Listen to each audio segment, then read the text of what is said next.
2 Corinthians chapter 5, verse 7.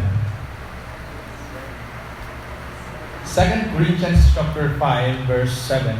It's a familiar verse from the Bible. So ilan po sa atin kaya po itong kabisaduhin. Kahit tulog, kahit sa panaginip, nakakabisado. So, ganun po siya ka-common at ka-familiar po sa bawat isa po sa atin. But the question is, gaano po ba sa atin ka-familiar yung verse na ito? Narinig na po ba? Say amen? Amen. Shout amen? Amen. Amen. So, basahin po natin na sabay-sabay. 2 Corinthians chapter 5, verse 7. Ready? For we walk by faith, not by sight. Let's come to the Lord in prayer. Maraming Diyos, dakilan, makapangyarihan sa lahat ng iyong buhay. Nagpupulit ang pasalamat po sa iyong malakilaan at kabutihan sa buhay ng bawat isa po sa amin. For this privilege, Panginoon, na bawat isa po sa amin, narito po sa tipunan, bahay man ang bahay, Panginoon, upang kami po ay makapag-aral po ng iyong madalas salita. Maraming salamat po sa mga pagpapala na natungkuhin po namin, Panginoon, sa mga nakikita sa oras sa mga awitin, na kung saan ito po yung bigay ng kalakasan sa aming spirito, bigay ng kagalakan. At ngayong gabi, Panginoon, sa oras po ito, kami makakapakinig ng iyong salita, ng mensahe po ng iyong salita.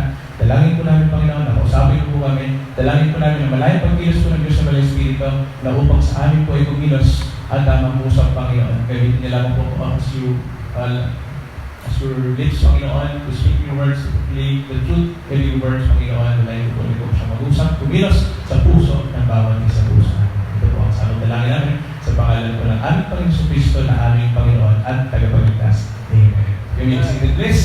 Ayan. So ngayon po, tayo po ngayon ay lalako po sa pangangaral po ng salita ng Diyos. So sabi ko nga po sa inyo, it's a familiar verse. 2 Corinthians 5:7, sapagkat tayo lumalakad sa pananampalataya at hindi sa ating paningin. So gaano nga po ba talaga sa atin kaliwanan yung talata po ito? Only background lang po about the Corinth. So ito po ay personal letter ni Apostle Paul in the Church of Corinth. Kung matatanong nila po mga kapatid, ito pong Corinthians Church, sila po ay potentials. Sila po ay mayaman, sila po ay sagana in things. They are bright. Matatalino po sila. Sila ay talented. Nga lang po ang problema, sila ay nakarelay na po sa sarili po nila. Sila po ay nagpapatuloy in the wisdom of man and the wisdom and talents of themselves. Wala na po silang pananampalataya. They are lacked in faith. Marami ng problema in a Corinth church. Mayroon pong divisions, nagkakabahagi. Dahil mayayaman, so mayroon pong mga malaking church, malalaki na, mayayaman ng church. So nagkakahati-hati na nagkakaroon ng grupo-grupo.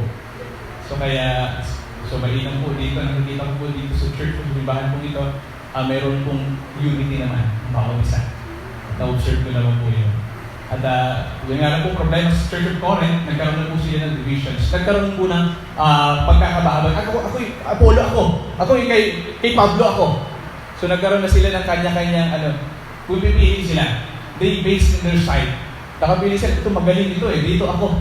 Magaling to mag-preach. Ito lang papakinggan ko, ito lang papaniwalaan ko. Ay ito si taloy ito na They are basing in their side. Kaya mga kapatid, baka may ganun tayong character, may ganun tayong attitude. Merong contention sa kanila, nagpapagalingan sila. Merong competitions sa loob ng church, nagpapagalingan. Kaya nga lang, talented nga sana, maganda kumanta, may talent, matatalino, mayaman. Pero, merong competitions. Merong pagkakalo-talo. Kaya nga po mga kapatid, we must remember this. Or we walk by faith and not by sight. So tayo po yung lumalakad. Pag sinabi pong lakad, ito po yung pamumuhay po natin. Ito po yung ating paglakad po sa buhay natin bilang isang mananampalataya. So ngayon mga kapatid, nais ko pong ibahagi po sa inyo. Itong mensahe po ito, the very objective of this message is to know the importance of genuine faith. To know the importance of genuine faith. So bago ko po pala makalimutan ang pamagat po ng ating mensahe, the genuine faith of the genuine believer. The genuine faith of the genuine believer. Pag sinabi kong genuine, totoo. Yan po ay legit. Sabi nga sa mga panahon sa panahon po natin, sa mga panahon nyo, millennials, yan po yung nauso yung legit. Di ba? So parang legit ito Itong mga mic po dito sa inyo, na-observe po, ang ganda gamitin. Legit. So, di ba, hindi siya fake. So, magkaganon mga kapatid, sa pananampalataya, meron din pong fake na pananampalataya. Hindi po lahat ng napasok sa simba, hindi po lahat nagsasalita na ako yung meron akong pananampalataya. I have faith. Pero there's fake faith. Kaya mga kapatid, talaga maunawaan natin kung ano ang genuine faith. So, para man natin malaman ang genuine faith, sabi para sa pera, para makabisado mo yung totoo, para makabisado mo, makita mo kung ano yung peke na pananampalataya, makita mo kung ano yung peking pera, kailangan mong ipamilyarize mo na kung ano yung genuine kind. Kaya malalaman po natin, search natin yung sarili natin, kung meron nga talaga tayong genuine faith, kung alam natin kung ano ang genuine faith. Kaya mga kapatid, gusto ko ibahagi po sa inyo yung kaalaman na malaman natin kung ano ba talaga yung genuine faith. What is the importance of having genuine faith? And also, for us to understand what are the traits and characteristics of the believer that possess genuine faith. So ano nga ba talaga yung paano ba natin makikita, masisiyasat yung sarili natin at maging yung iba na masasabi natin, ay, ang tao nito, ang Kristiyano nito, talagang meron totoong pananampalataya. So, in order for us to understand the traits and characteristics of the believers that possess a genuine faith. And also na kapatid, so mensahe pong ito, nawa maging challenge po sa bawat isa po sa atin, na upang bawat isa po sa atin mag-possess ng genuine faith. The genuine faith of the genuine believers. Mga kapatid, ngayon po ay ano ba naman yun, papunta po namin ito, traffic. So mayroong mga nagpo-posisyon. So kantas ko si Brother Roque, sabi ko, parang feel na namin, pasigaw kami ni Brother Roque. Parang, repent! Diba? Kaya kayo mga lahing ulo po, pero hindi naman tayo nag-judge. So natin naman tayong galing dyan eh. Pero ngayon po, bakit mayroong mga ganap? Mayroong mga naglakad na malalayo, nakapaa doon sa Naga, pumunta sa may kahoy na art form na wini-worship. So bakit parang may mga ganap na yan? Sino po sa inyo nakakaalam? Sino aware? Meron silang tinatawag na? Ayan, so Holy Week. Tama. So ngayon naalala po nila, yun daw pong kamatayan po ng Panginoon Kristo. Ayan. So we believe that there is Jesus, there is Christ, there is Messiah na dumating po sa mundo para ganapin po ang kaligtasan mo at kaligtasan ko. Totoo po yun. Kaya nga mga kapatid, hindi naman po tayo nag-agree in the cultures and traditions po kung paano po nila ginagawa po yung pag-alala po sa Panginoon. Pero tayo po mga genuine believers, meron tayong genuine faith na naniniwala tayo na mayroong totoong Kristo bumangon mula sa mga patay. Actually mga kapatid, meron nga po, may naano po ako, merong isang waiter. So yung waiter ay atheist. Alam niyo po ba atheist? So yung atheist, yung mga tao na hindi mo naniniwala na may Diyos. So naniniwala sila sa sarili nila, naniniwala sila sa theory. So yung waiter na yun, na-influence siya ng mga atheists. So doon sa dining, meron siya nakitang isang Kristiyano, nag-share with hawak ng Bible. So ngayon, nung lumapit siya doon, sabi niya, patunayan mo sa akin na totoo na nabuhay si Kristo. Totoo may Kristo. Totoo talaga na nag-exist na Jesus Christ na pinako sa cross. Sige, patunayan mo sa akin. Alam niyo po kung kaano po kawais yung Kristiyano. Sabi po ng Kristiyano na, ito, ganito. Ano pangalan mo siya? Rodolfo. What a wonderful name. Rodolfo. Sige si Rodolfo, pwede mo ba sa akin patunayan? So after your death, 10 years from now, after your death, sabi natin, namatay ka, bukas. And after 10 years, paano mo sa akin mapapatunayan? Paano mo masasabi na totoo ka? Paano mo sabi ng mga nakakakilala sa iyo, ang naniniwala na totoo ka nag-exist? Na totoong may nabuhay na Rodolfo sa taong ito at may Rodolfo kung ganito ang itsura. Sabi ko, parang basic naman yan. Kasi, mayroong record. Noon may NSO. Sa paano natin ngayon, may PSA. So yung birth certificate natin, tama? Ayan. So, mayroong records, mayroong basis. Sa paano natin ngayon, mas nag-improve kasi may mga pictures na. May mga photos na pwedeng maging proof na, ito itsura niya. So, that's the simple logic. So sabi ngayon ng Kristiyano, yan. Napuprove ko at maipuprove ko sa iyo na totoo ang Panginoon Kristo because there is this record. All the secular history and records and also our basis of faith sa Bible. And 2 Corinthians, 1 Corinthians chapter 15 verse 6, na andun po mga kapatid yung records na after the death of the Lord Jesus Christ, after 3 days, siya po'y bumangon maguli at nakita po yun ng 500 brethren.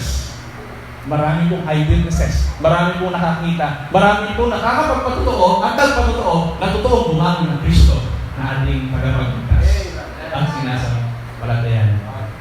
Kaya nga mga kapatid, kung tayo, Kristiyano tayo, dapat we have that confidence na may Kristo tayong buhay at totoo. Ang Panginoon Kristo po, hindi po siya namamatay taon-taon. Naituro po sa akin ng aking mga parents, yung mga lola ko sa akin, o kapag biyan nyo sa ito, dahil ka magpurupok, dahil ka magpakama, bihig ka lang sa loob ng ako. Kasi ganun si Kristo. Diba? That's the faith. Ganun daw si Kristo. Ibig sabihin pala, doon yung thinking ko minsan na taon-taon namamatay si Kristo. Di ba ka nakaayong taon, nagadan man si Kristo? Tapos ngunya na naman, magaganda na naman siya. Paano yan? So, we see that's their faith is luck. Di ba? Hindi totoo. So, it's faith. Kaya mga kapatid, makita natin kung paano tayo ng mga mananampalataya nagkaroon ng genuine faith. Kaya mga kapatid, pasalamat nga tayo, napunta po tayo sa simbahan totoo. Paano po nasabi yung simbahan totoo? Dahil sa simbahan po ito, pinapahayag po ang salita ng Diyos. Kaya nga pasalamat ka, mayroon kang Biblia. Alam niyo po ba noon, yung mga tao po na gustong makahawak ng Biblia, pinagbabawalan, pinagbabantaan, pinapatay. Pero tayo po ngayon, binibigyan na tayo ng Bibles. Paano po ba natin pinapahalagan po yung mga Biblia na binigay po sa atin? Yan po ay biyaya ng Diyos sa bawat isa po sa atin. Na meron tayong Biblia. Because it is the basic basis of our faith. Kaya mga kapatid, pwede ko ba makita yung mga Bible ko, may mga dala kayong Bible, pwede ko makita yung mga Bible ko. Alam bakit po? Yan, so thank you so much. Yan. So yan. Diba? Alam niyo po ba kung bakit sa church, hindi naman po tayo nire-require, pero inuobliga lang tayo na magdala ng Biblia. So bakit kaya? Bakit ganun? Kasi nga, it is the basis of our faith. Dito po tayo natututo at dito po tayo nagkakaalam at nagkakaroon ng kaalaman patungkol po sa salita ng Diyos, kalooban ng Diyos. Kaya nga, paano pa naman papaniwalaan ang preachers? Paano naman natin mapaniwalaan po yung mga pastor na nagtuturo sa atin, yung mga preachers na nagtuturo sa atin? Simple answer, sa pamamagitan ng salita ng Diyos. Kaya nga, ang simbahan po kapag mayroong tumatayo sa unahan at walang Biblia na basehan, mag-ingat ka po diyan kapatid. Marami na po yan sa panahon ngayon. Sabi nga sa 1 chapter 5, chapter 4, verse 1, beware. So sabi doon, because many false prophets are gone out into the world. Diba? Beware, because yung marami pong mga nangangaral na hindi po sa Diyos. Believe not every spirit, but try the spirit whether they are of God. Because many false prophets are gone out into the world na kung saan dumadaya at nandadaya. So kaya nga mga kapatid, pasalamat po tayo dahil nadala tayo sa simbahan. Sa tamang simbahan na kung saan tayo po'y natuturuan ng salita ng Diyos. That's the basis of our faith. Kaya mga kapatid, ano po ba ang importansya, ang kahalagahan ng tayo po ay magkaroon ng genuine faith? What is the importance of having or possessing genuine faith? Unang bagay mga kapatid, to be firm in faith. Para tayo po ay maging matatag sa pananampalataya. Kapag sinabi pong firm, matatag, hindi basta-basta natin dinan. Ito po ay unmovable, steadfast. Yan po ang firm, matatag.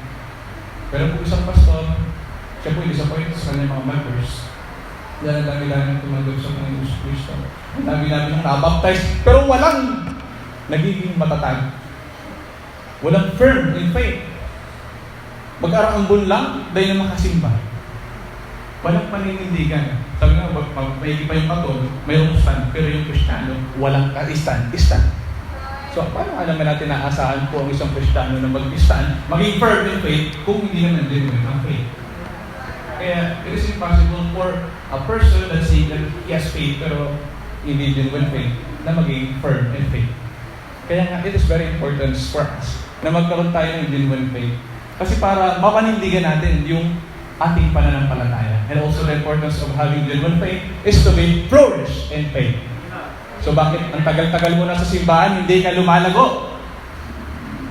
Bakit?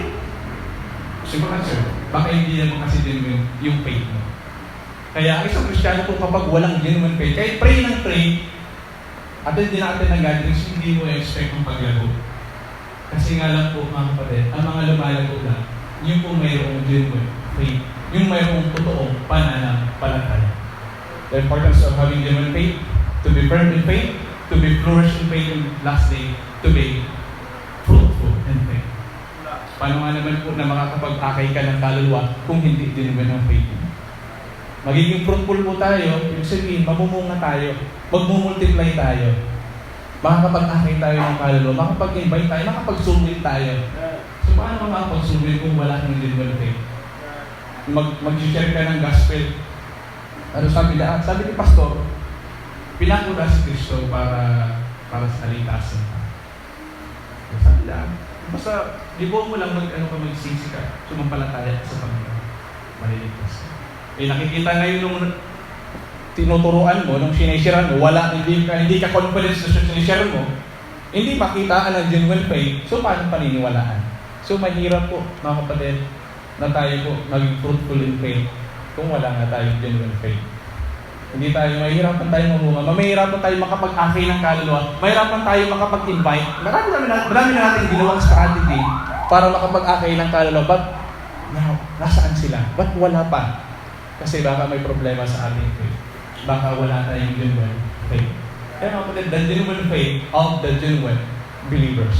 So what are the characteristics or traits of a believer that possess genuine faith? Number 1, trusting to God. Trusting to God. Ano po bang ibig sabihin ng kapatid ng faith? Faith is the firm belief in something or someone that we can't see. Ano po definition po ng Bible sa ating pananampalataya? And Hebrews chapter 11 verse 1, sabi po doon, now faith is the substance of things that sin. Things that sin. The evidence of things that sin. Diba? Now faith is the substance of things hoped for. The evidence of things not sin. It's very clear definition. Na yung pananampalataya daw po mga kapatid, ito po yung paniniwala po sa bagay, sa persona, hindi natin nakikita. So kaya, paano nga naman na masasabi natin naniniwala tayo na tayo ay mayroong genuine faith na totoo na may pananampalataya tayo kung wala kang pagtitiwala sa Diyos? Alam niyo po mga kapatid, napakarami po sa panahon po natin ngayon, mga kaibigan po natin. Sila po yung naniniwala sa Diyos na ginawa ng kamay. So what is the reason? Ayun naman talaga namin yung sinasamba.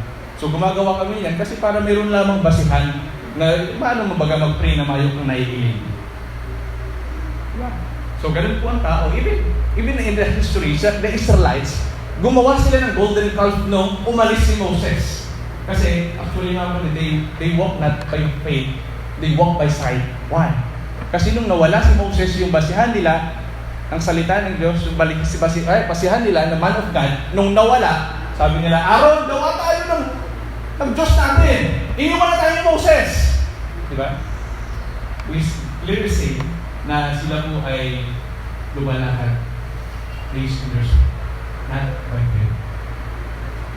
Kaya hindi ko makakata sa panahon po natin, hanggang sa panahon po natin ngayon, baka dito po sa loob ng simbahan, huwag kayo ma-offend baka hanggang ngayon naniniwala ka pa sa Diyos na ginawa ng kamay. Baka ngayon mas nagtitiwala ka pa dun sa Diyos na nakikita. Kaya, the genuine faith of the genuine believer, trusting to God. Mayroong paniniwala sa Diyos na hindi nakikita. Trusting to God. Kasi sabi sa Proverbs chapter 3 verse 5 and verse 6, trust in the Lord with all thine hearts, and lean not unto thine own understanding, and all thy ways acknowledge Him, and He shall direct thy paths. Kaya kung tunay tayo na mayroong pagtitiwala sa Diyos, maniniwala ka sa Kanyang teachings. Trusting to God's teachings. A believer that possesses a genuine faith, trusting in the Lord's teaching. Mayroon pong paniniwala sa katuruan po ng Diyos. Mayroong paniniwala sa salita ng Diyos. Kaya nga po mga kapatid, kung tayo po mayroong genuine faith, kung ano po yung pinapahayag at pinapangaral sa pulpito, hindi po natin pinagdududahan. Kapag tayo po duda ng duda sa salita ng Diyos, hindi maasahan na magiging matatag ka, hindi ka makapanindigan sa salita ng Diyos. Kung ikaw palagi dududa sa salita ng Diyos, hindi mo pinapaniwala ng salita ng Diyos, hindi ka lalago sa pananampalataya. Kaya nga, kailangan po tayo, mayroon po tayong paniniwala sa katuruan ng salita ng Diyos. Nag-discern tayo na lumago.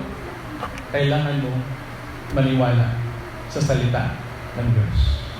Ano po mga Kristiyano ngayon sa panahon po natin ngayon, bakit marami po mga nagbabackslide? Bakit marami po bumabalik sa dating pamumuhay? Kasi nga lang po mga kapatid, nagsasawa sa salita ng Diyos. Sabi ko sa devotion ko kanina, ay yung nakaraang araw.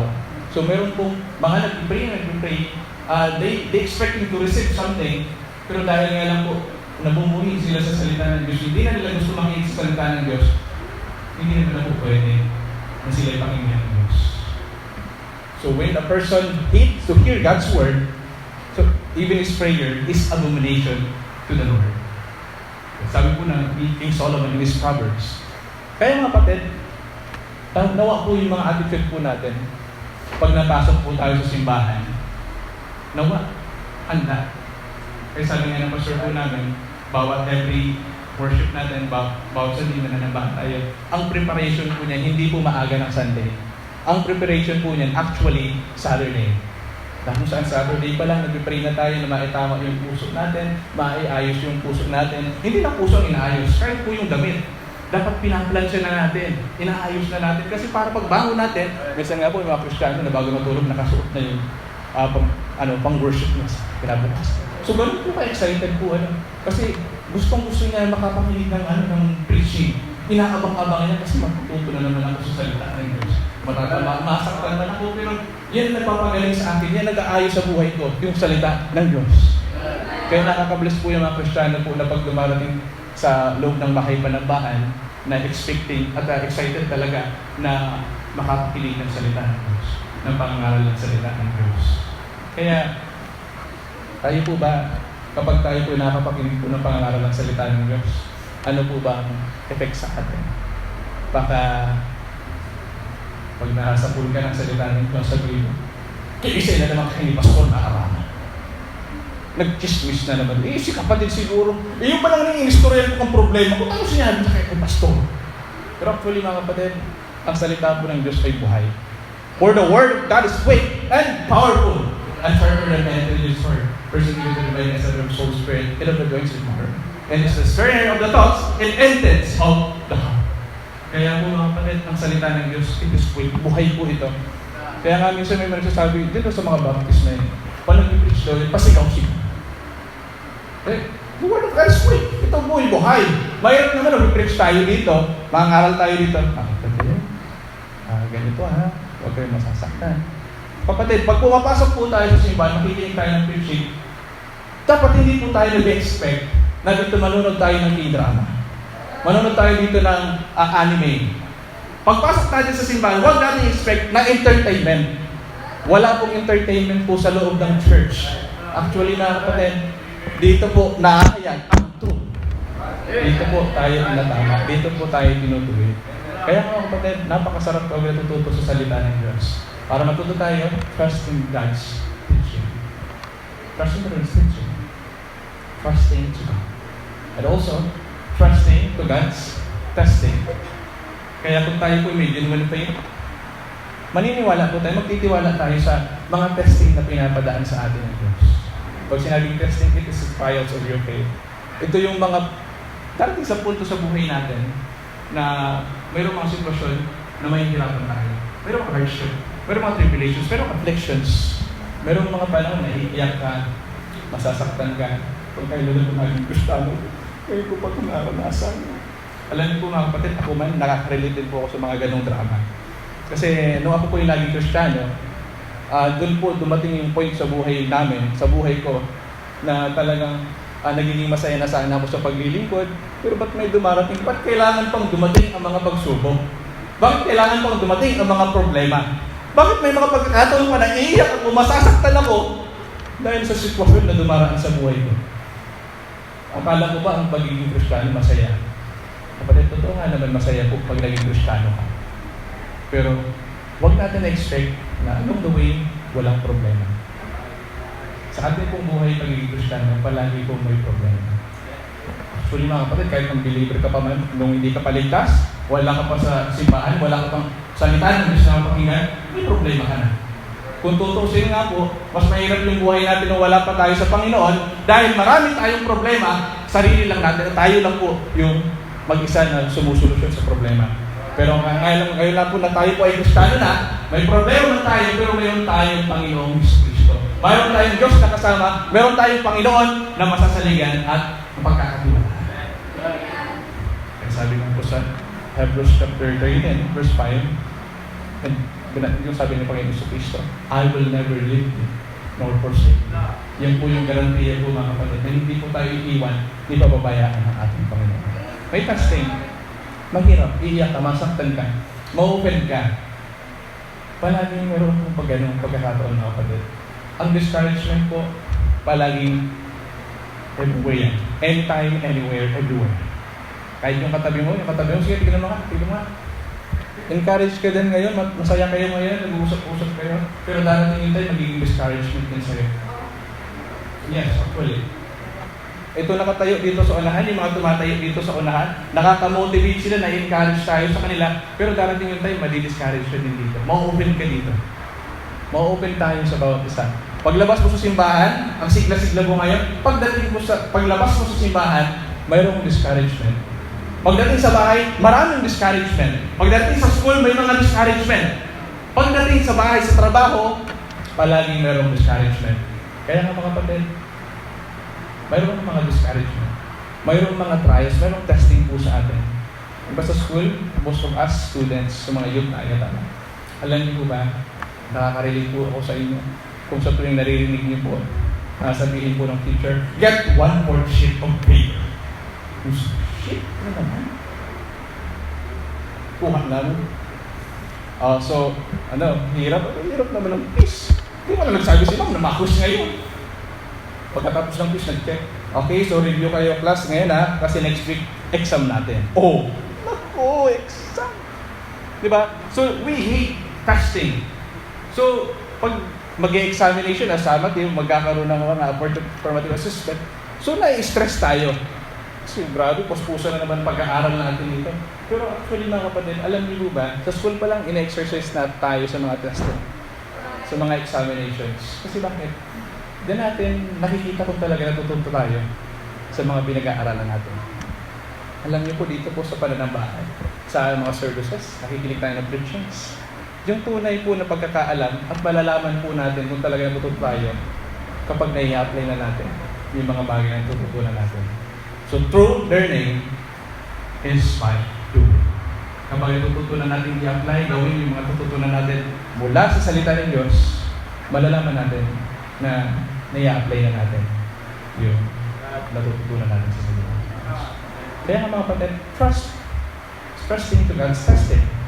Kailangan, kahit may mga problema dumarating sa buhay natin, kailangan matutunan natin i-appreciate. Pinapatatag lang ako ng Panginoon. Pinapalago lang ako ng Panginoon. Kaya nga sabi ni Apostle Paul in 1 Corinthians chapter 10, verse 38, there is no temptation taken you, but such is common to man.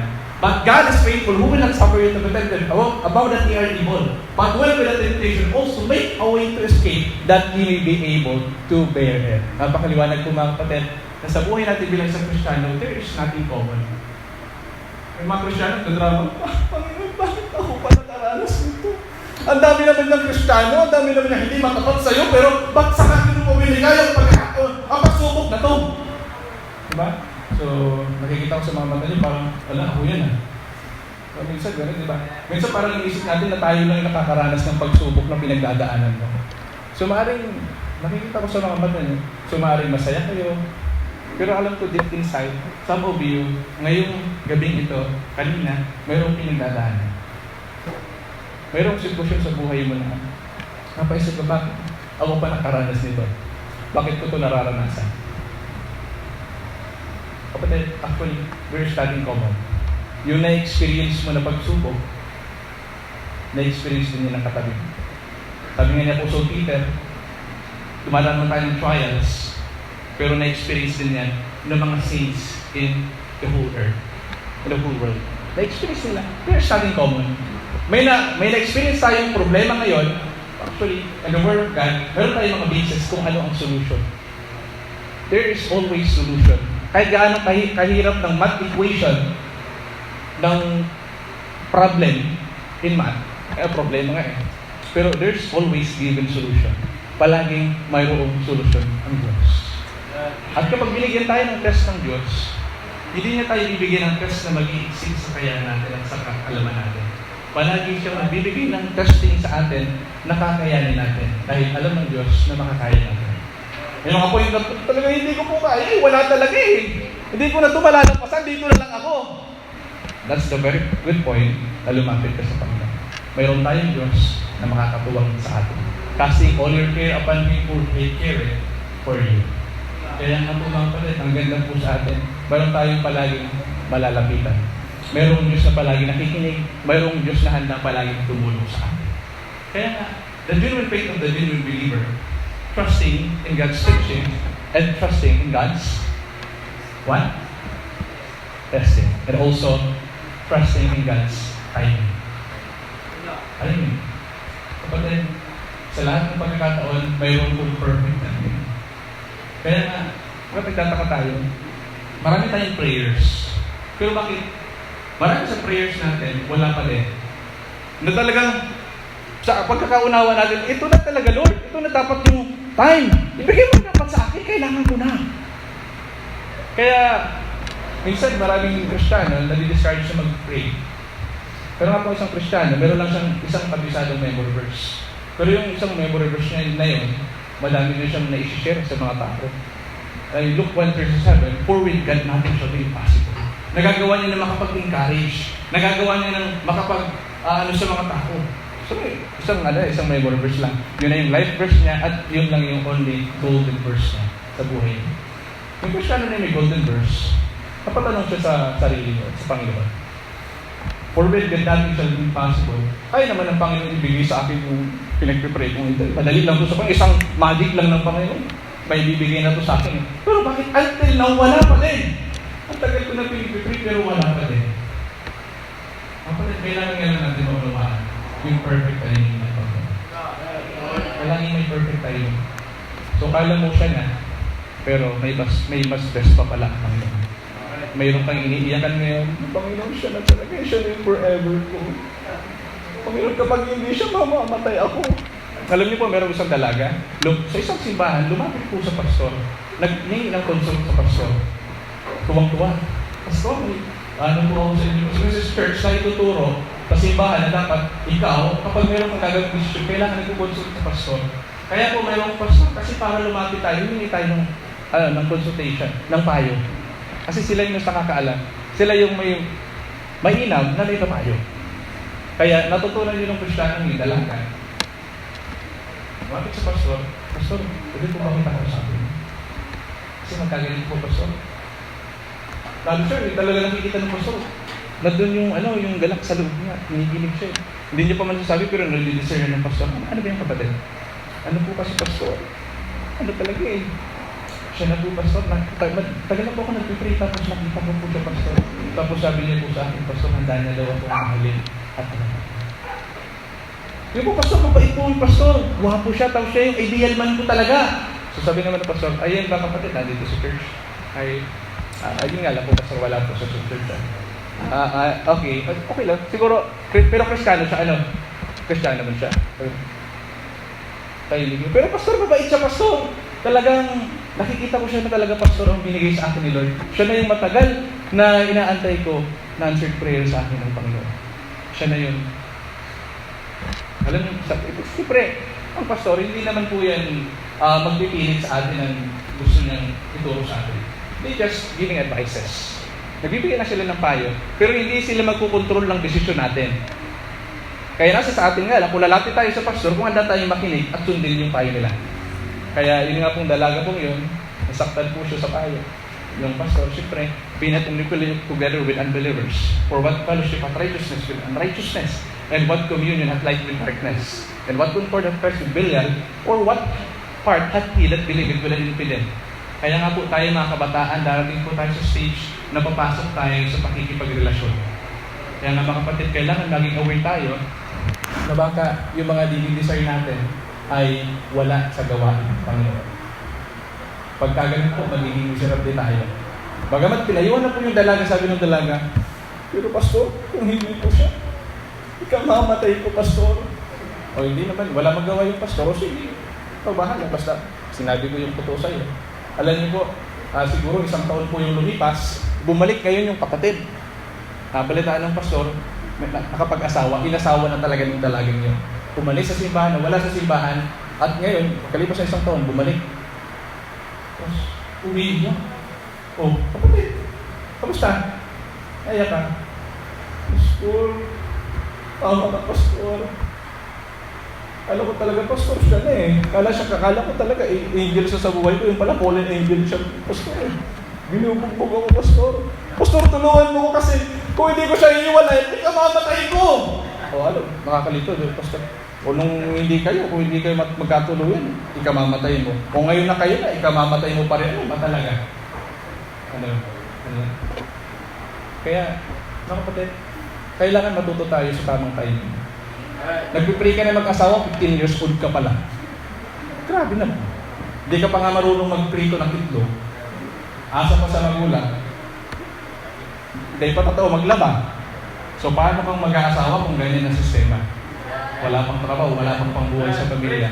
Pero actually mga kapatid, sa panahon po natin ngayon, hindi na po hindi na pangkaraniwan po yun. Talagang very common na yan. Alam niyo po ba, based on survey dito sa Naga, mayroon pong at age of 10 years old, nanganak na, nagdalang tao na. So ganun po kababa. In the world history, hindi ako nagkakalas, basta sa foreign country, mayroon po doon, nagdalang tao at age 7.5 years old. Ganun po kabata. Kaya nga mga kapatid, hindi ko po, baka ilang dito, nagmamadali na po. Pero kung kayo mamamadali din talaga tayo. Kaya, dapat tayo po bilang isang Kristiyano, in all aspect of our life, sa lahat po ng pinag-pray natin sa kailangan matuto tayo mag-antay. We should wait patiently. Sabi nga ng psalmist, I will wait upon the Lord. Meron tayo dapat magkatsagaan na attitude. Sabi nga ni James, na let patience have your perfect work, that he may be in time, one thing, nothing. Kailangan po, matutunan po natin na mag-antay po sa kalooban po ng Panginoon. Sabi nga niya, don't settle for less than God's best. Kala mo yun yung best sa'yo eh. Actually, mayroon pang mas best. At mayroon talagang best na ibibigay sa'yo ang Panginoon. Kaya, trust in God's timing. The genuine faith of the genuine believer, trusting to God. Trusting to His teaching, trusting to His testing, and also trusting to His timing. Kaya mga kapatid, the genuine faith of the genuine believer. Ano ba nga ba po mga kapatid ang yung pong traits and characteristic po ng isang Kristiyano na mayroon pong genuine faith? Number 2, guess what? Guess who? Ano po kaya? Mayroon ba dito makapagsabi kung ano po ang characteristic or traits ng isang genuine na Kristiyano? So, nalaman natin yung una, mayroong pagtitiwala sa Diyos. Trusting in God's timing. At ano pa? Ano pong sinasabi ng 2 Corinthians chapter 5 verse 7? Ano pong sabi na? Napuso po? Therefore, if anyone be in Christ, he is a new creature. All things are passed away, behold, all things are become new. So, ang isa pong tunay na Kristiyano, makikilala po natin ng isang tao kung talagang tunay na Kristiyano at mayroong genuine faith yan, mayroong pong pagbabago. Transforming to good. Transforming to good. Mayroon pong changes, mayroon pong pagbabago. Hindi nga naman po kapanipaniwala, nasabihin natin Kristiyano tayo, pero walang nabago sa atin. Walang nag-transform. Alam niyo po mga kapatid, kapag tayo po ay na kay Kristo, mayroon tayong true repentance. Mayroong pagsisisi sa kasalanan. Hindi tayo maliligtas po ng ngayon tayo may paniniwala lang sa Panginoon Kristo. Ang tunay na pananampalataya po sa Panginoon Kristo, mayroong pong repentance. Sabi nga po niya po sa writer in Acts chapter 20 verse 21, testifying both to the Greek and to the Jews, repentance toward God and faith toward our Lord Jesus Christ. Hindi po natin maiiniwala yung mga kapatid na kapag tayo po nanampalataya sa Panginoong Kristo, dapat meron kang true repentance. May repentance po mga kapatid, mayroong pagtalikod sa kasalanan. In a Greek word, ang word repentance, it's metanoia. Pag sinabi pong metanoia, it is a change of mind and change of direction. Mindset. Metanoia. Sa school po, sa science school, so may mga magagaling dito sa science, ay turo na sa atin sa school, yung word na metamorphosis. Yung metamorphosis, the good illustration, is yung process po ng isang butterfly. Butterfly. Mula sa miserable itsura na uod, naging kupon, nahihirapan, at naging butterfly. Mayroong proseso.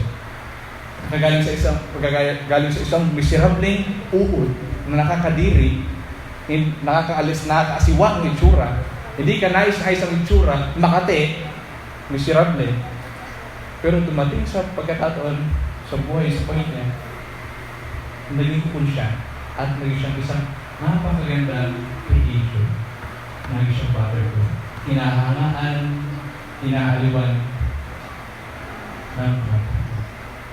Kaya mga kapatid, may point pa sa buhay natin na nagkaroon po ng ganong transformation.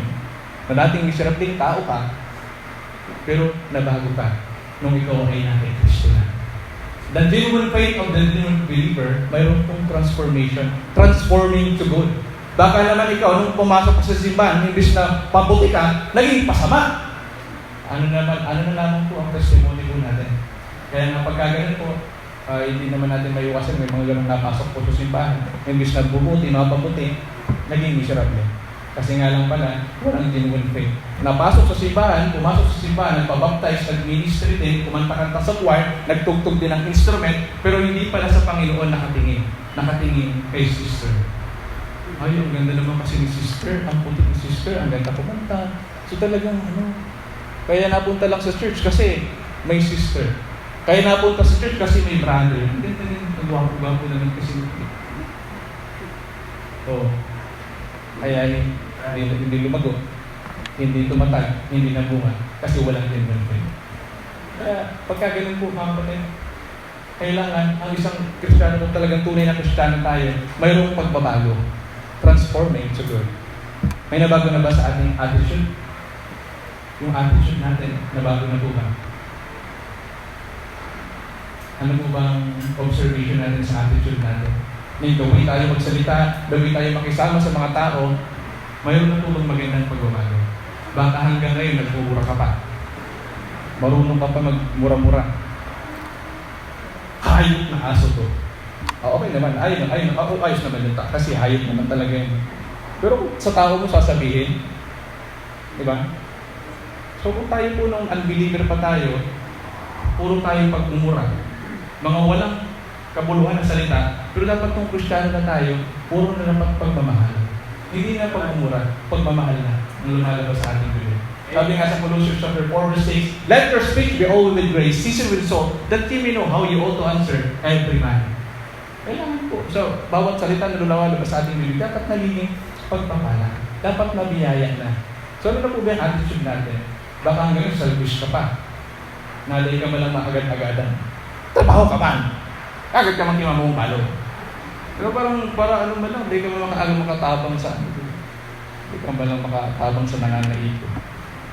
Diba? Ano ba yung attitude natin? May nabago na ba? May na-transform na ba? Sa ating pananamit, may nabago na ba? Baka hanggang ngayon, so, gusto mo pa rin yung mga maikli at butas-butas. So kayo mga kapatid, dapat mayroong pagbabago sa ating attitude. Transforming to good. Mayroong pagbabago sa attitude. Mayroong pagbabago sa activities. Dapat sa aktibidad sa buhay natin, mayroong naging pagbabago. Baka hanggang ngayon, nainom-inom ka pa din. Baka hanggang ngayon, marami ka pa rin bisyo. Baka hanggang ngayon, marami kang pinagkakabalan sa buhay mo na hindi ka pakipakinabang sa Diyos. Kaya ako naman po mga kapatid, ayaw ko naman po magmalinis po sa inyo. Ako po yung unbeliever pa. At age of grade 4 ako, natuto po ako magsigarilyo. Gawa nga ng yung teacher namin, uutusan kami magsunog ng basura. Isa po so, naglilibang kami. Gawa kami sigarilyo, pinag namin yung papel, meron kami sigarilyo. Parang tingin ko sa sarili ko, astig ko pag nag-yulip ako sigarilyo. Parang, ayos di ba? Kagalan. At nung grade 8 ako, Christmas party namin nun, doon ako natuto, uminom. Sabi ko, at tunay na akong lalaki. Totoo naman ako mag-inom. Pero sasabihin ko sa inyo, sa mga hindi pa nakapag-inom, wala naman masarap sa alak. Ang masarap nga lang sa pag-iinom ng alak, kasi nagiging high ka. Nagiging kang high level. Nagiging, wow, everything is beautiful. Na kapag napasok po ako, alam niyo po ba, may point din, alam niyo po ba, kapag ako naman kasi, hindi man ako dancer, hindi man ako marunong sumayaw, pero gusto ko napasok sa sayawan. Kasi inabahan ko din yung mga dalaga na makakabit ko eh. So, kaso nga lang, mayan ako. Hindi ko kayang mag-approach sa babae kung hindi ako nakainom, kung walang influensya ng alak. Kaya ginagawa ko, bago yung mga kaibigan ko, bago tayo pasok tayo, inom tayo. Inom muna, papakalasing muna kami yan. Then, pasok kami sa sayawan. So, then, kakapayabang ka, nakapira ka ng na-sweet. So, ako, 5 ako ay, ikaw, mahiyo ka, hirap naman ay. Di ba? Parang, payabangan pa kami yan. Pag nakainom ng alak, everything is beautiful. Ang gaganda ng mga dalaga. Meron nga po isang point sa buhay ko na meron po akong naka-sweet. At talaga sweet na sweet yung aming pagsayaw. Habang nagkasayawan kami, nag-uusap-usap kami. Tinanong ko yung pangalan, sabi niya, Kay daw ang pangalan niya. Sabi ko ba naman, ay, ikaw nga talaga yung Kay sa puso. Ganun yung mga banatan. Alam niyo po mga kapatid, sineryoso po ng babae yun. Yung sinabi ko sa kanya. Pagka kinabukasan, may pasok ako sa school. Aba naman, paglabas, typical lang na araw yung buhay ko niya. Nung araw niya. Paglabas ko sa school, kasama ko yung mga friend ko. May nag-aabang po ng mga grupo sa labas. Hindi po lalaki. Grupo ng babae. So, aba naman, nandun po si Kim. Ay, naku. Nakita ko, sabi niya, yan ito yung pinagit ko. Talaga yun. Ano ba pambihira? Hindi ko makakabitin yan. Akala ko nung gabi po ang gandang-ganda. Pero nung umaga na, aba na. Sineryoso po yung sinabi ko. So, diba? Ganun ka eh. Siya na kasi yung sa puso ko eh. Pero nakita ko po talaga yung tunay na itsura ng pinamamagahan. Aba. Kandado, wala. Kandado ulit. Kagano, kaya mga kapatid, mayroon ng pagbabago ba sa activities sa buhay natin? Baka ngayon po mga kapatid, naging Kristiyano tayo pero wala pa din pag-transform sa mga activities na ginagawa natin. Naghihinom pa din tayo, nagsisigarilyo pa din tayo. At ako po noon, adik na adik din po ako sa digital games, sa online games, sa offline games. Nag-uubos po talaga ako ng oras po sa mga bagay kong yan, sa social media. Pero nung ako po yung naging Kristiyano, natutunan ko po na mayroong mga ginagawa po tayo, mayroong mga gawain na uubos sa oras natin at hindi kapanginabangan sa Diyos. Na hindi makatulong sa paglago. Kaya ngayon, hanggang ngayon, nataka tayo. Bakit hindi pa tayo lumalago? Nakikinig naman tayo sa preachings. Nag-take note naman tayo. Kung hindi ka nag-take note, hindi ka man talaga mag-grow. Kaya nga, ang ganda nakakabilis sa mga Kristiyano na pag nakikinig ng preaching, nag-take notes. Kasi nababalikan yan. Nai-enjoy nila yung message. Pero kapag nakikinig lang ng ilano,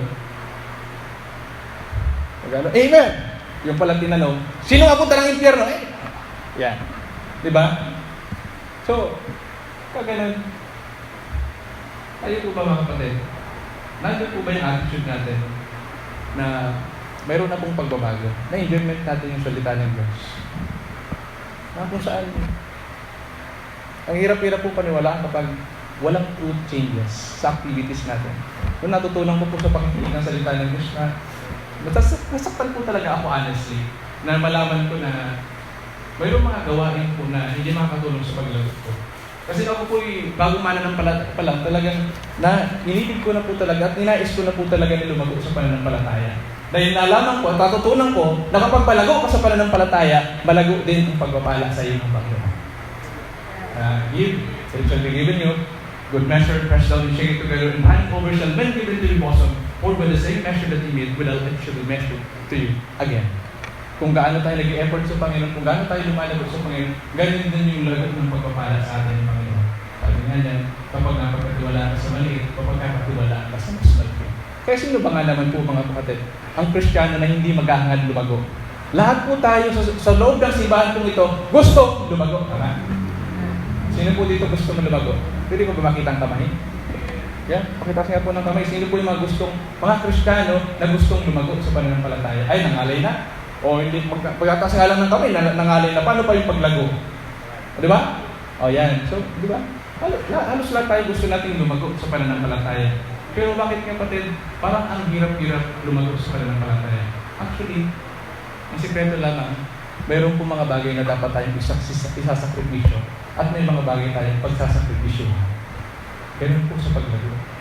Mayroon tayong mga bagay na dapat i-lay aside at mayroon tayong mga bagay na dapat yakapin. There are things to put on and there are things to put off.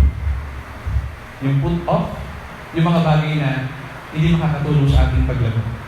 At yung put on, yung mga bagay na makakatulong sa ating paglago. Ang pagbabasa po ng Biblia, hindi madali. Tama.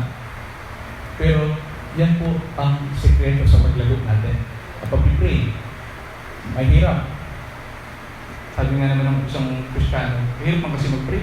Dahil kung man araw, kung may nagkagawang sako, kung may nakakailing sako. Diba? Kaya kung wala tayong prayer life, kung hindi tayo nag-pray, paano makikilala ang Diyos sa buhay? At ang pagkakilala po sa Diyos, yun naman po yung stage na lalago ka eh. Pagkilala mo ang Diyos sa buhay mo. Kung gaano mo kakilala ang Diyos, ganun din ang level ng faith mo. Kaya nga po, know God's more. Kailangan tayo bilang isang Kristiyano dumarating sa buhay natin na paunti-unti na napalapit tayo sa Diyos at nakikilala natin ang ating Diyos. Kaya mga kapatid, transforming to good. Mayroong pagbabago. Transforming attitude, transforming in activities, and also transforming in ambitions. Yung mga paghahanap. Ambition sa buhay. Alam niyo po mga kapatid, nung po ako po ay unbeliever pa, bago po ako na-see, pinupurso ko po yung Mariners. Nag-aaral po ako sa Mariners. At nakayaman po sabihin, pero gusto ko lang po talaga yung mga. And may motto nga po kami sa school eh. Sabi ko namin mga friend ko, I want to become a mariner, not to just become rich, but to taste every lady in every country. So, yun po mga mindset po ng marinero. Gusto ko po makakilala ng mga foreigner. May matangkad, may maputi, may medyo katamtaman lang. So, ganun po ang mindset.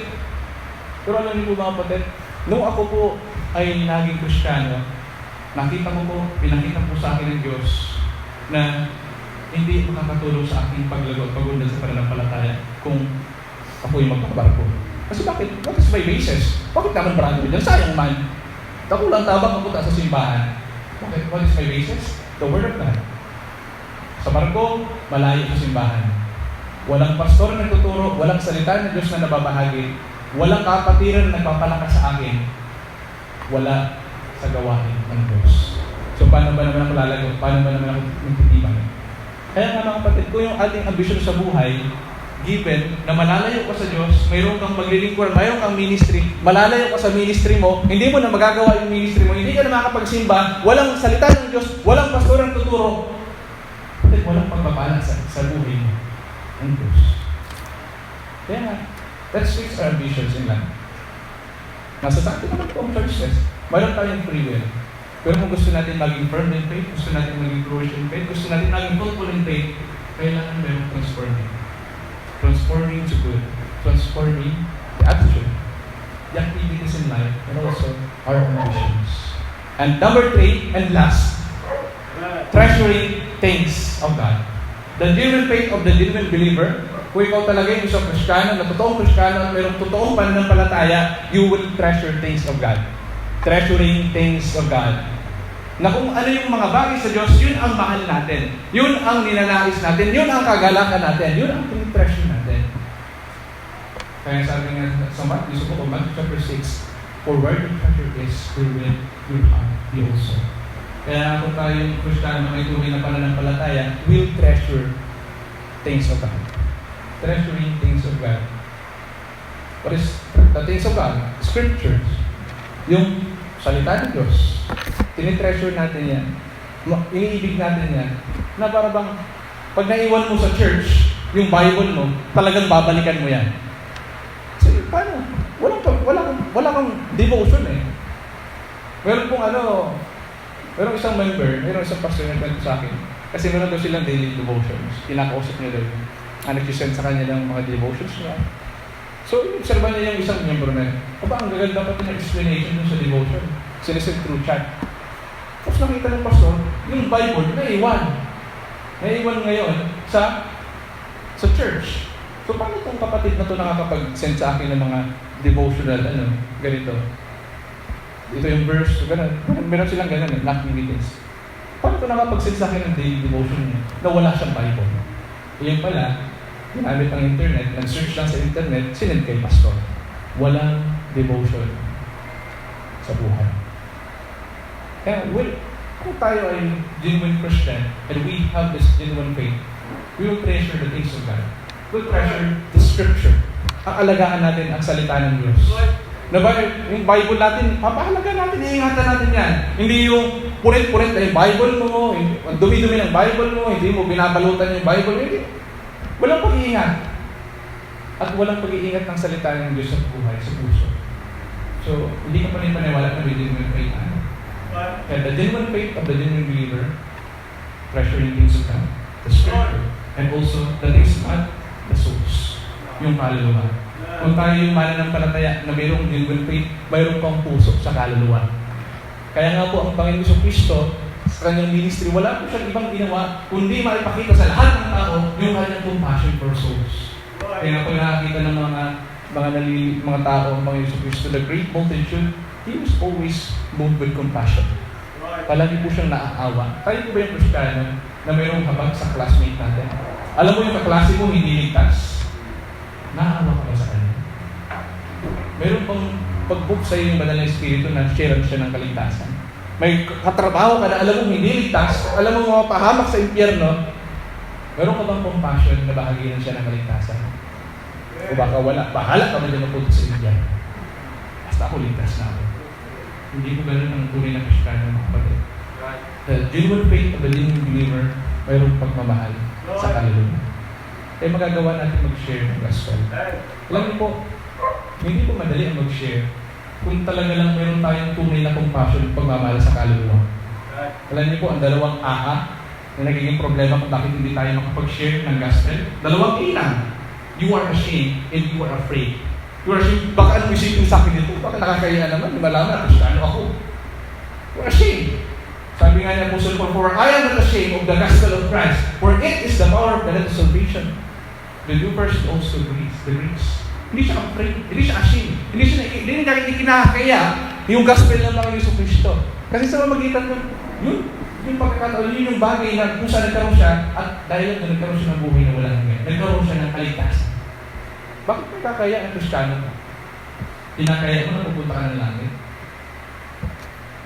So naiya tayo mag-share kasi we are ashamed. Ikinakaya natin na Kristiyano tayo. Pero actually, hindi natin ikinakaya na Kristiyano lang tayo. Kinakaya natin si Kristo. Kaya sabi ko ng Panginoon si Kristo, ang sino ang magkakaya sa akin dito sa lupa, ikakaya ko sa harap ng mga anghel sa langit. Ikakaya ko din sa langit. Kaya baka nahiya tayo Kristiyano tayo, baka hindi pa man talaga tayo Kristiyano. Baka hindi ka pa papuntang langit. Kasi kinakaya mo pa si Kristo eh. Kinakaya mo pa ng Kristiyano ka. Ay, masakit naman po yan, masakit. But that's the truth. We are shaken, we are afraid. Nag-iisip tayo, natatakot tayo, ano kung sasabihin ito sa akin? Nanililigawan ko pa naman ito. Naku. Gusto ko pa naman itong kaibiganin. Baka pag nalaman niya na Kristiyano ako, ganito sabihin niya sa akin, baka magkamali ako eh. Pag nag-share ako, baka magkamali ako, baka hindi tama sabihin ko. So you are afraid. Kaya mga kapatid, dapat sa ating buhay pananampalataya, alisin natin yung dalawang para magawa natin makapag-share. Alisin natin yung ashamed. Alisin natin yung afraid. Dapat tayo po'y mayroong genuine faith, mayroong pananampalataya. For with God, nothing shall be impossible. Sabi po sa Philippians chapter 4, verse 13, I can do all things through Christ, which strengtheneth me. Kaya napakalaga na mayroong genuine faith. Kaya mga kapatid, treasuring things of God, treasuring scriptures, treasuring souls, and also treasuring service. Kaya tayong paglilingkuran sa church, sa simbahan.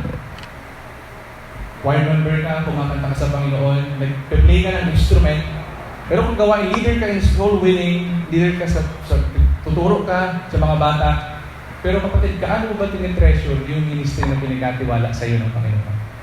Gaano mo ba yung pinapahalagan? Gaano mo ba ini-improve at dinidevelop yung ministry mo sa Panginoon? Kung meron kang genuine faith, kung isa kang genuine Christian at meron kang genuine faith, iti-treasure mo yung bagay na pinagkatiwala sa iyo ng Diyos. Pahalagan mo yan, i-improve mo mo yan. Kung kumakanta ka sa choir, hindi ka dapat kontento lang hanggang ganyan lang ang boses mo. Na parang gano'n ka lang binaat na kawayan ang boses mo. Ang magsasabi pa, may justification pa, ay, ang Panginoon ba, hindi man nakatingin sa boses, nakatingin siya sa puso. Oo naman, kapatid, tama naman yun. Pero hindi naman po tama na hanggang ganyan lang tayo. Dapat po mayroong improvement. Kailangan po mayroong development. Be better than yesterday. Dapat tayo po yung may attitude na Kristiyano na nag-i-improve, lumalago. Kailangan mayroong improvement. Para magkaroon ng improvement, kailangan lang ng effort. Kaya mga kapatid, treasuring things of God. Kailangan pinapahalagan natin yung servisyo natin sa Diyos. Dapat ikaw yung Kristiyano na kapag nawala ka sa simbahan, iiyakan ka ng pastor. Kasi bakit? Kasi ikaw yung Kristiyano na talagang nakita ng pastor na lumago. Ikaw yung Kristiyano na namunga. Ikaw yung Kristiyano na naging matatag. Ikaw yung Kristiyano na nag-contribute ng magandang contribution sa church. Ikaw yung nakatulong sa pag-unlad, sa paglago ng ministry. Ikaw yung Kristiyano na tinakitaan at pinanggalingan ng mga encouragement. Ang ganda po kapag gagaling po tayo. Kapag ba nung nawala ka ba ng Sunday, hinanap ka ng pastor mo?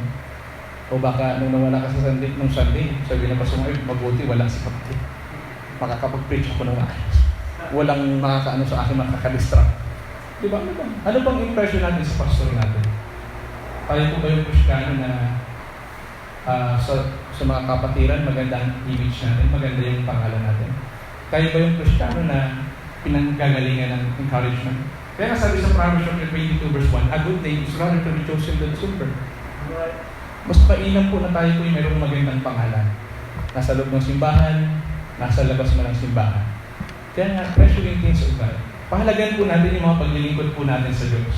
Sabi nga po, sa Matthew chapter 25, mayroon pong pinagkatiwalaan po ng mga talents.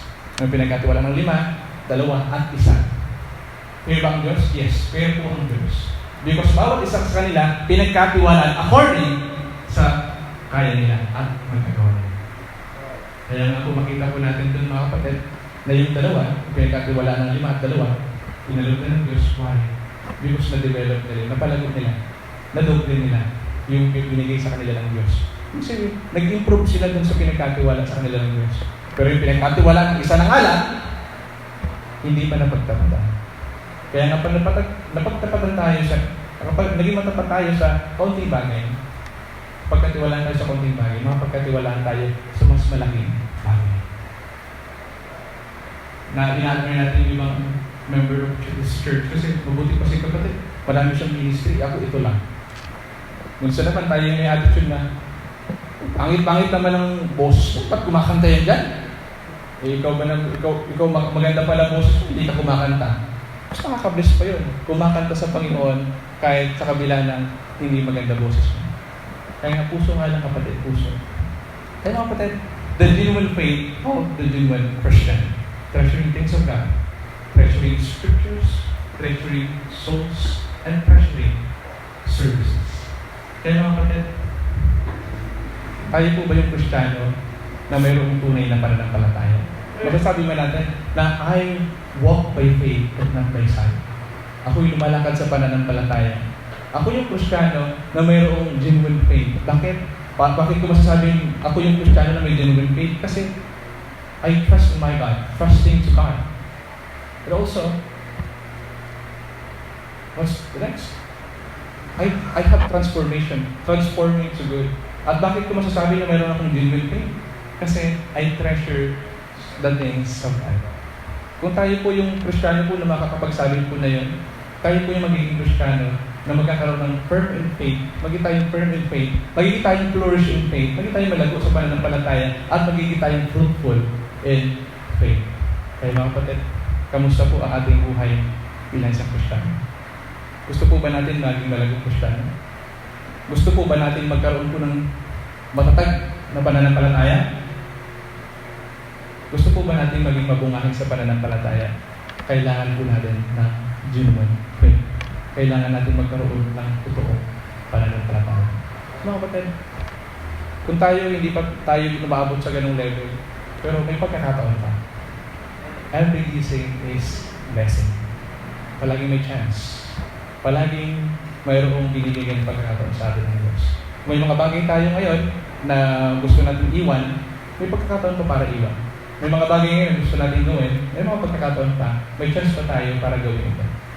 Kaya mga kapatid, the choice is in ours. So ngayon mga kapatid, I tell you the truth, I stated the facts. Now, the choice is yours. Pipiliin ba natin magkaroon ng genuine faith? O hayaan lang natin maging ganito na lang tayo? So choose to have the genuine faith. Let's all stand.